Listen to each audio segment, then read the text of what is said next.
Yeah, it's typical Mug's Law, isn't it? Interruption to your power supply, emergency cable report pair on Wednesday the 22nd of June, sort of thing, yeah, so between 8 and 3, just when I decided to pull out the master tool, you got to be a master tool these days, yeah, and try some hot melt glue gun, well, because I think I've given up on the super glue because I just can't trust it. People overseas who manufacture this stuff are failing me. Either that or it's the latest scam. I don't know. Just so it doesn't, or it's just the temperature thing. Oops, sorry. The temperature thing they've never actually told you about. Oh, once the temperature goes below the magic 8 degrees, it's all over. You know, you got to wait another 3 or 4 months before the temperature climbs above the magic 8 degrees, because you'll get no shtick. I don't know, but I've had a bit of a go, but you know, I'll see how we go. Try and get this stuff to, I don't know what it's, I'm trying to sort of like that. It's good enough to get it to stick like that, so it might speed up things, but I'm still going to glue it. I think maybe I'm not.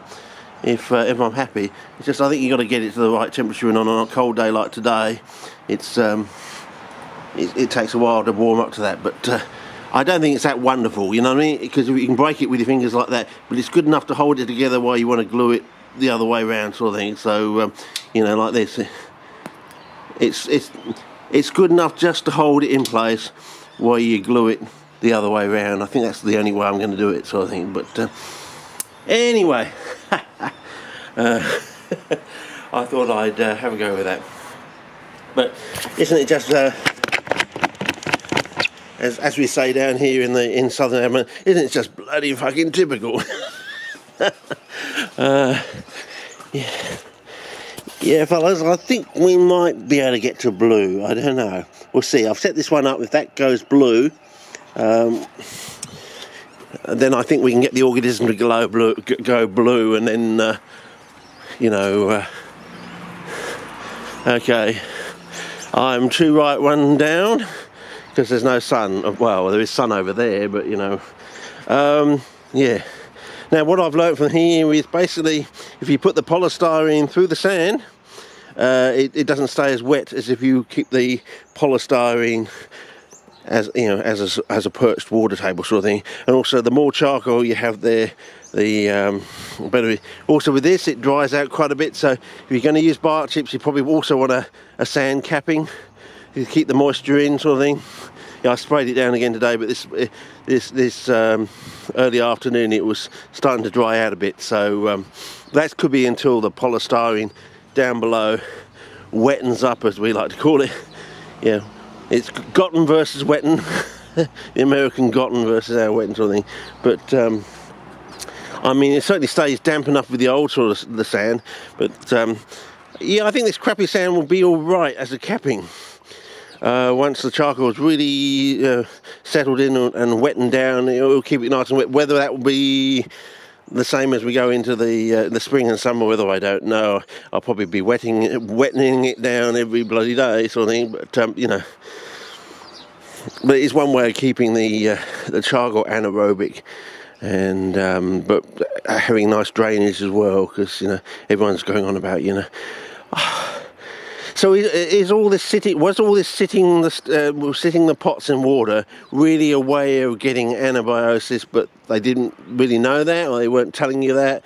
It was a way of getting the peat down the bottom to be anaerobic, and forcing any gas upwards through any other remaining, getting the organism to grow that way. I don't know, but all I've noticed online is the plants are growing awfully well these days, and everyone's spouting the same thing, which is unscientific, of course. You can't say I'm just using peat and sand and you're getting spectacular results now compared to 50 years ago when they were using peat and sand supposedly, or we're just using the same thing, peat and sand sort of thing, and or it's peat and perlite these days. No one's mentioning why they're using the perlite, or why they're really using the perlite, and so on and so forth, sort of thing. So Yeah, and where's this peat and perlite formulation come from? You know, as far as I know, I'm going to have to go back and read all the old CPNs. I remember back in the old days, was it the late Leo Song? Was he the one? He had an article where he was experimenting with polystyrene. So yeah, so have they gone from polystyrene to perlite? And they've stuck to perlite because they're trying to sell you expensive expanded sand. Is that what it is? You know, polystyrene is either too cheap and too easily available for you. They can't sell it to you because you can get it yourself. But perlite's a little bit harder because it's a manufactured product sort of thing. Well, so is polystyrene, but what, you know what I mean? You know, you just don't go down the end of the road and find a big mountain of perlite sort of thing. But you can go down the end of the road to an old building site or in the shops and find polystyrene foam boxes that they're just chucking out sort of thing. But remember, it's larger. The larger the chunk, the better it is. Which is different. And so the finer the polystyrene, the worse it will actually be. It'll mix in well, because the old formula was like 2 parts of fine polystyrene to 5 parts of peat sort of thing. But of course, we've learned that having the polystyrene finely chopped up is not the right way to go. You actually need larger chunks, like you probably need larger chunks of charcoal, so you get more of an anaerobic core inside the polystyrene and also inside the charcoal. Do you get the reasoning there? And also it's the way the polystyrene wets as well. So in other words, because it's not as open as the perlite is, you can get to anaborosis a lot faster, sort of thing. Whereas with perlite, you've got to keep it saturated, otherwise the water just falls out of the granules and you don't get to that nice, lovely anaerobic state. And it's harder to keep it in that nice, lovely anaerobic state sort of thing. So that's what I'm saying. So anyway, we're probably going to see from here. So it looks like that might be the best one, that might be the second best one, the third best one, and this is probably going to be rubbish. I don't know. So we'll see anyway. And also, if you water this by hand, some of the beads, as you can see, have a tendency to float up. But it doesn't happen if even with a heavy rain. I've noticed it didn't happen with a heavy rain. So it's only when you hand water. So basically, you probably don't want to hand water these if you can get away with it. If you can just have a nice drenching rain, that's probably what you want to do. So that's just my comments for the time being. But yeah. Anyway, that's about it for today's little. All I can say is, the other thing I want to say is this is actually continues to grow, and this leaf now has started to go like that leaf at the base. It's expanded. There's some sort of, if you can see in there, some sort of triangular zone in there, wedge or something that's sort of opened up in the base of the leaf, and I reckon that's full of microorganism. I reckon. So in other words, it's acting like a leaf base or a stipulate bud, sort of, the side of a stipulate bud sort of thing. It's a housing for and a conduit between the root and the leaf base. So all the work is probably happening in there. Whether the pictures are sending equivalent of ham and eggs down to the organism, and then the organism does the business for the plant, because we know it doesn't like sugar, and that's probably why Generica australis follows penicillium, because penicillium burns through the soil, gets rid of all the residual excess sugars, keeping it down to a nice meaty medium sort of thing in a way. This is just a theory in quotes, fellas, but you might want to do some experimenting with surfacted sand, the so-called sugar sand, as they call it. All this sugar soap and sugar sand. I mean, no one actually. You have all these classical terms, but no one really tells you what they really mean, and it's very hard to find out what they are. You Google sugar sand, what is sugar sand, and blah blah blah, and it never really explains what the basics of sugar sand really are. And basically, if you have a sugary sand, and you flush it through to get rid of the excess sugar, you're going to get penicillium, all those high osmotic, high salt, sugar-loving fungi, which are, in quotes, aerobic organisms, to burn through the medium, and they'll take away sugar. But once they're in the medium, they will keep the sugars low, you see. because that's one of their.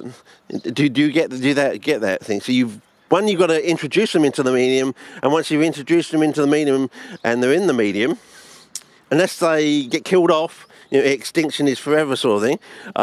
They're going to maintain themselves in a quiescent state probably in the soil if they've got no other food source. But they can actually, penicillium can actually pull nitrogen out of the atmosphere and convert that. So it has the ability to fix nitrogen from the atmosphere, so it can probably keep itself ticking over there, manufacturing its own ham and eggs sort of thing, in quotes. I'm trying to get you to think, fellas. I'm trying to get you to think, bring all these disparate angles together sort of thing and get you to think, because I don't think you have in the past. And that's why the hobby's been stagnant for, probably over 100 years actually, Everyone's saying, well, it's something to do this, but we're not quite sure, and we're not really willing to get off our asses and actually investigate, basically. That's probably what it is, It's sort of thing, oh, peat and sand's good enough. But if we understand how peat and sand actually work, how it really worked, we could probably do better sort of thing, And, oh, God, I've just gone over to Western Australia, and the plants over there are god-smackingly awesome. They are just gigantic, and they are colourful. They grow big, they grow fast, and, oh, why am I still using peat and sand? They don't grow in peat and sand over there. They grow sand, but it's not peat over there. It's not the sphagnum peat that grows over there, sort of thing, That niche seems to be filled to some extent, very shallowly, with hypnum. So there's not really that much so-called classical peat in these areas where the plants are growing big, fast and colourful. So, disparate connection there. Maybe we've made an error with our understanding. Maybe not all roots need to be aerobic. Maybe that classical idea of, roots need oxygen is not necessarily true of all plants. Yeah.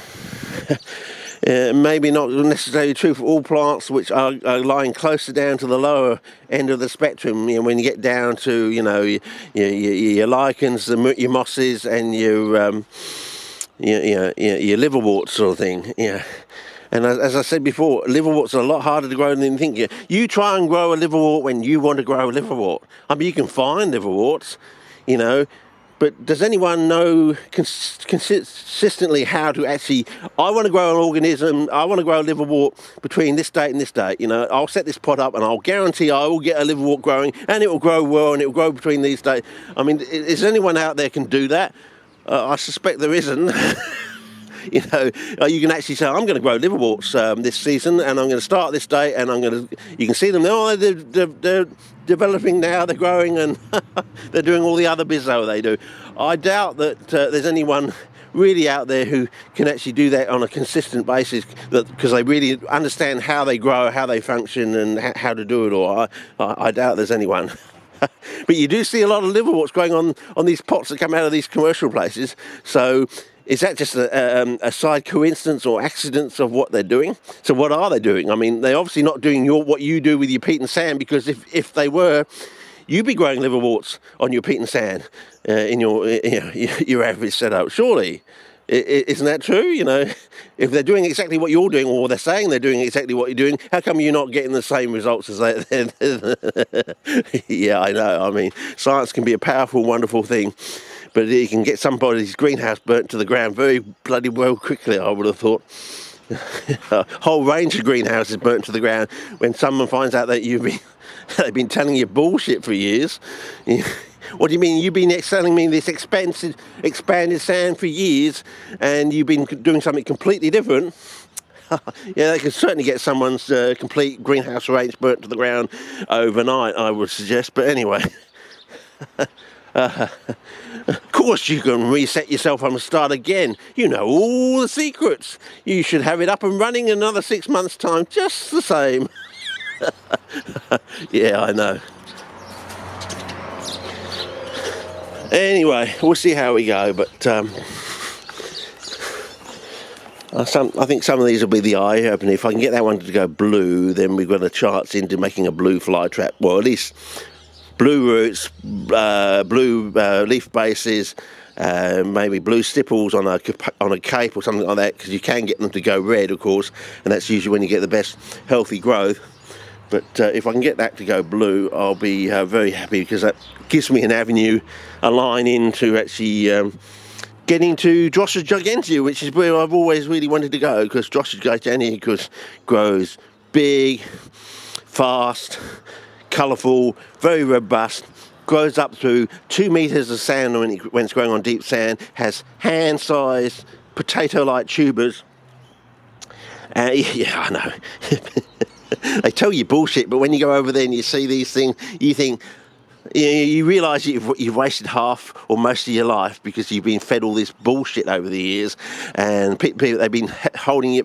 You know, if you really knew how they grew over there and saw them in the wild, in the good places that used to exist before, the settlements expanded out, you'll be amazed. And as I said, you can stub your toe on a Drosophila gigantea while it's in a Wellington boot and hurt your toe while it's in a. That's how robust and firmly they are actually cemented in the ground, or cemented in the ground, it's not the phrase, but because they go down 2 metres to the sand clay layer, of course, and of course they die off late in the season and they grow back earlier in the season. So where is all that robustness, energy, growth, thrive coming from, fellas? Yeah, there's a whole other story out there, and they don't want you to know that, because when it's up, their game is over.